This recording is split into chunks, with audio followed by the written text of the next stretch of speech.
Do you know what makes the device you're watching this on work? Well, a lot of that magic comes down to how we control, manage, and manipulate electrical signals. Especially using components like resistors and integrated circuits. Today, let's take a closer look at LSI, MSI, and discrete resistors. To kick things off, I'll give a quick overview of what the terms mean and why they're essential. Then we'll dive into each type functions, their roles in circuits, and what makes them unique.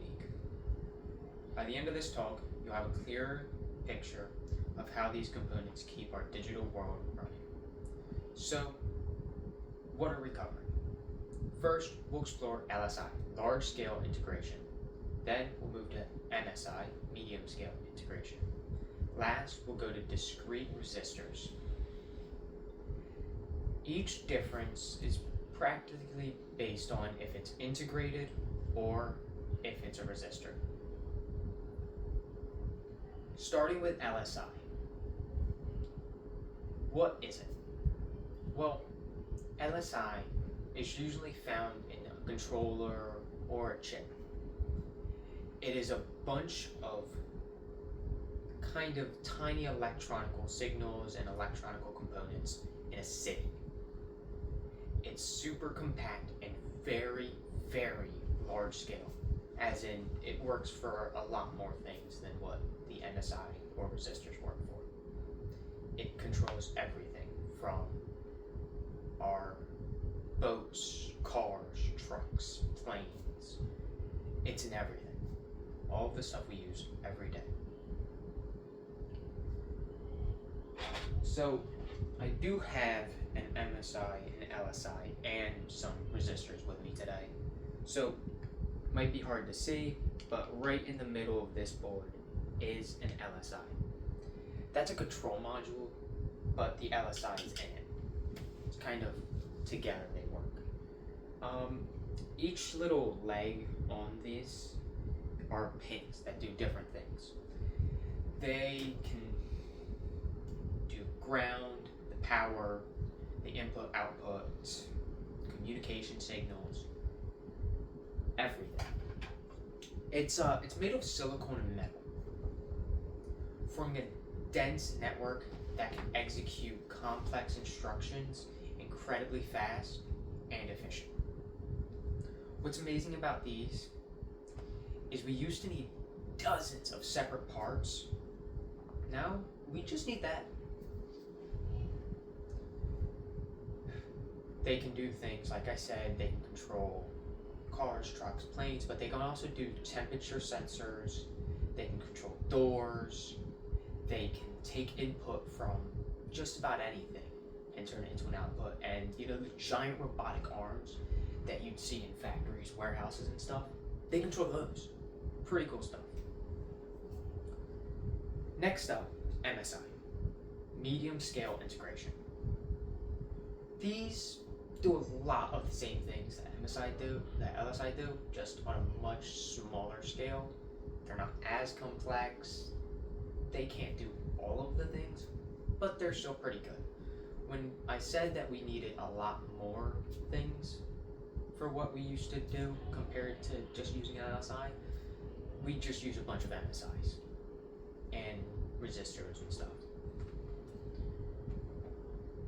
They can do some simple stuff like logic operations, flip-flops, or simple arithmetic, like your calculator might use an MSI.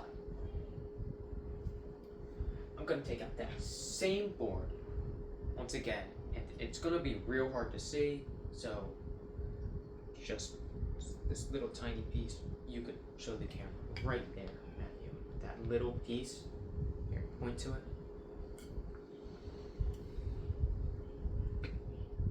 It's that little chip. Yeah, you see it? It's got the 4 sides. So there's a bunch of legs on that, about 14 to 60 per side. and they only have a few hundred resistors with it, unlike the LSI that has thousands of resistors. Now, they're made from carbon film, metal film, wire bound. Oh, well, no, I got that one confused. I was talking about resistors on that one. Whoops. No, they're made from the same thing as that calciner. Silicon, metal, and a bunch of resistors. Alright, we're gonna switch gears to resistors. They're a lot smaller, they do a lot less. All they do is hold back power. Now, when we're talking about electrical power, we're talking ohms. So, a lot of the stuff I'm gonna say ohms. So, don't get confused, it's just power. It's another fancy word for power. So, to show you, this is a resistor, or a bunch of resistors. They have pins each side, and they have little colors. 1, 2, 3, 4, 5. Each color band means something different. The position of the color band means something different. Everything on these means something different. This is an 100 ohm resistor. Resistors 100 ohms of power. Not very much. This is a 5,100 ohm resistor. A little more, but we're still not talking large numbers. Then we move on to one of these. One of these is a 1 million ohm resistor. Resists 1 million ohms of power. A little more power than the other two. By a few 100,000 ohms. They're made of carbon film. They're the carbon film, metal film, and wire bound ones I was talking about. That's all they're made of. They can come in different shapes, sizes, looks. And you'll find them in everything, practically. There's not a lot of things you won't find a resistor in. You'll find them in your cars, trucks, everything. Everything that you see an LSI in, you'll find a resistor in. Now, my computer here has all three of these in it. It has probably a few MSI. Your Intel chip, or your CPU, is your LSI. And it's got a bunch of resistors in there to kind of balance out power where you just need that one thing. Alright. The big picture, LSI and MSI are about integration, placing many functions into a single chip, while discrete resistors are about controlling and managing current on a smaller scale. Both are vital, and they're what makes everything go. You won't have what we have without any of these. In conclusion, understanding LSI, MSI, and discrete resistors helps us appreciate the building blocks behind modern electronics. Whether it's the complex brains within a microprocessor or the tiny resistors regulating flow in your devices. Each piece has a role in making technology work seamlessly.